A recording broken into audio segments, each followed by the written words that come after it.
Namaste, this is Dr. Karishma Ahuja. We all want to succeed in our lives. We all want to achieve great heights. We all have desires, dreams, goals. And whenever it comes to understanding how we can fasten this process of manifestation in our lives, there is always the talk of the secret ingredients to success. Some things that could often be overlooked. However, let me specify this point. Success could be different for you. Success could be different for some others. But the success that we are talking about is fulfillment in life. You may have something that the entire world admires, but if you're not a happy person, if you're not someone who feels fulfilled, then you will never value those things in your life as success.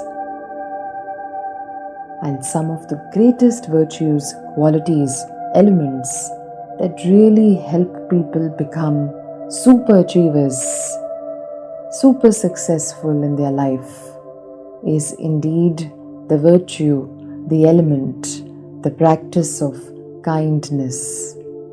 Kindness is a quality that can really help us lift our spirit, raise our vibration and consciousness. Why is raising our consciousness, even lifting our spirit important? It is important because when you operate from this level of consciousness, which is raised, which is pure, which is fulfilled, then whatever you want to achieve in your life must come to you. This is the law. This is what we understand from all spiritual texts, all metaphysical studies. So what we are really aiming at is raising our vibration, reaching a point when whatever you want must come to you, must be attracted to you without strain, without struggle, with a sense of ease and a sense of peace. Kindness is a universal language that one heart speaks to the other. It is strength and power that travels from one heart into another. It is thus said that kindness is a language which even the deaf can hear and the blind can see. People can feel your kindness. They don't need words to experience it. That is how important and beautiful kindness is. Let me share with you a story from the life of the great Adi Shankaracharya. When Adi Shankara was on a pilgrimage, he came across a pond where fishes were struggling due to lack of water. His compassionate heart melted, and the first thought that came to his mind was he wanted to help the fishes. And so, he requested the villagers nearby, "Please give me some water. I would want to pour it into the pond.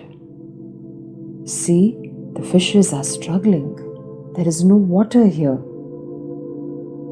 However, the moment they started to hear these words, they began to laugh. They laughed and said, "We are ourselves suffering due to scarcity of water. There is no help that has come to us. We have to travel so far to get water. And you are asking water for the fishes in the pond. Do you think this is something important and appropriate?" "Oh Swami, we get water for ourselves only at a place of 10 miles from here," said one man. "You please don't bother. We ourselves are left so helpless. You go ahead with your meditation and prarthana." But Adi Shankara persisted. "Okay, I understand, but is there someone willing to guide me how to get to that place 10 miles away where I can find some water?" Finally, one villager agreed to take him to that place. Adi Shankara finally reached, he brought water in his kamandala and poured it into the pond. As he poured water into the pond, he saw the fishes jump and dance in joy. He felt a beautiful sense of peace and relief. He himself started to experience tremendous joy. But that was not all. As soon as he had finished pouring water into the pond, immediately there was flashes of lightning and thunder, followed by a heavy downpour of rain. Even before the villagers could react, Adi Shankara started to smile. He turned to the villagers and said, "I was told that all of you were suffering from water scarcity for over 12 years. See, this is the secret of bringing rain in just 1 second. One act of kindness," he said, "is all that is needed." This message of Adi Shankara opened the eyes of the villagers. It opened their hearts towards this virtue, this practice of kindness. They realized they were taught a very important lesson. All that is needed to lead a pure life, a life of plenty, is doing your bit, just as Adi Shankara did. And as a result, his one act benefited the entire village. They realized they must always keep other people's good in mind. They must always think of helping and reaching out to others. And so, this lesson is also something that we must all contemplate on. Kindness is not just a social act of consideration for others according to the needs of the moment, or even because of one's desire to help others alone. It is an expression of one's awareness of the interconnectedness of all of life and creation. When kindness comes from selflessness, just like Adi Shankara, then one's kindness seeks nothing in return for one's dedication or act. And that is when the act of kindness becomes powerful enough to help you establish a direct connection with the universe. Now that we understand how important this virtue of kindness is, let's look at how we can adopt it in our lives. What are the strategies we could use to ensure we live by this virtue and principle? The first, we always begin with practicing kindness to self. We often deny happiness and peace within by allowing our minds and hearts to be consumed by negative thoughts. Thoughts of past, thoughts of fears, thoughts of insecurities, thoughts of complaints. Remember, every time you entertain these negative thoughts and feelings, you are not being kind to yourself. You are causing yourself much harm. We must therefore commit to feeding ourselves positive thoughts, associating with positive people, pure souls, happy beings, healthy minds, those that encourage us to always go within, those that encourage us to be grateful for everything in life, people that help us strive for better things in our lives without complaining and grumbling or blame. If we are careful and conscious of our company, people we spend time with, people we converse with, people we interact with, then automatically we will start practicing kindness for self. We must also ensure we practice forgiveness for self. Yes, we may have made some terrible mistakes in the past. We may have committed some sins. But if we wish to receive love from the universe, we must practice forgiveness. We must remind ourselves that all that the universe and the divine really wants is true repentance and a commitment and promise that we will always try to do better and better in our lives. We must resolve not to commit these sins again, and we must do so with a sincere heart. Second, practice kindness in your interactions with others. We are social beings, constantly interacting with others. We must be mindful if we are being kind to them. We may not always be able to oblige people.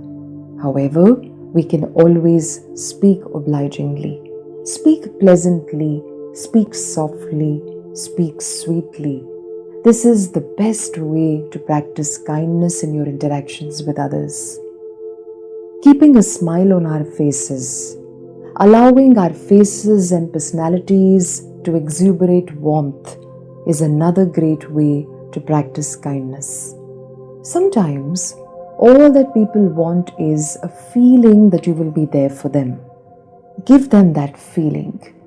Talk to them with a pleasing persona. Be a good listener. These are all ways that people will begin to open their hearts out to us, and we can certainly help them come out of challenging times by these beautiful ways of showing kindness to them. The third way we can practice kindness is praying for others, especially for those we may have developed some kind of a dislike for. There could be people who have consciously tried to harm us, hurt us, insult us. However, if we really want to experience transformation within ourselves, even within the hearts of others who have tried to trouble or harm us, then we must learn to pray for them. A simple way to do that is, before you go to bed at night, think of anything that happened in the day, or maybe even from your life, that may have caused you to entertain some wrong feelings. Think of these people, think of these situations, and simply say the words, I bless, I bless, I bless. This is a simple but a wonderful way to practice kindness. Remember, when you're praying for others, when you choose to bless and forgive others, you are doing your bit to raise the consciousness of this planet. Next, a simple but a very powerful way to practice kindness. Prepare a list of possible acts of kindness depending on your own circumstance, your situation, your means, your capacity. For example, if you're a homemaker or a businessman, a professional, a young adult, maybe even a child, look at how, given your own circumstance and situation, you could actually perform acts of kindness. So a homemaker, for example, can choose to cook for the needy once a week. Being a professional, maybe you can choose to share your skills, your knowledge, or some important information with others. That would be your way of showing kindness. As a child or a young adult, you could help around your own home. Help your mother cook some food. Help your younger siblings with their homework. The idea really is that you become conscious of what are the ways you can practice kindness. Reflect on this important exercise I've just shared with you. You will always realize you have enough means to be of help to someone. You just have enough at all times to share some act of kindness with someone, to show your warmth to someone. Whether these acts are small or big, it does not matter. As long as you do your bit, and you do it in a conscious, mindful manner, you will go a long way in experiencing peace, fulfillment, even lots of success in your life. Remember, you must make a list in order to make this exercise successful. Refer to this list on a daily basis and see how you can keep adding new acts into this list. These are simple ways all of us can practice kindness. However, there are 3 important points now you must keep in mind if you really want to practice this in a sincere, successful manner. Number 1, don't expect any gratitude in return. That's a bondage that we must live without. Be kind because you are kind, not because you expect something in return. Number 2, every time you practice kindness, notice your feelings. Notice how you feel when you're being kind. You will realize that these feelings seem to be growing and takes you into mindful awareness of the good that you are bringing to yourself and even to others. This will inspire you to always keep doing these acts. Number 3, a very important point to keep in mind: don't judge who deserves kindness, who doesn't. We are not sitting with a checklist whether we should help them or not help them, because we will never really know. Judging others does not make us kind. It only makes us judgmental. Go with your heart.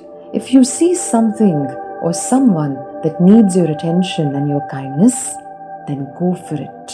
Don't spend time analyzing. Your logical mind will never really have all the answers. So instead of analyzing and thinking, act. Act according to the situation. Act with your heart. Let there be kindness in your face. Let there be kindness in your eyes. Let there be kindness in your smile. Let there be kindness in every greeting of a hi and hello with others. The heart which houses kindness is the temple of God. That's what you must remember, my dear friends. I hope you enjoyed this video. Like and share it with others. Subscribe to this channel. Click the bell icon to stay updated with all our latest videos. This is Dr. Karishma Ahuja wishing you all the very best. Namaste.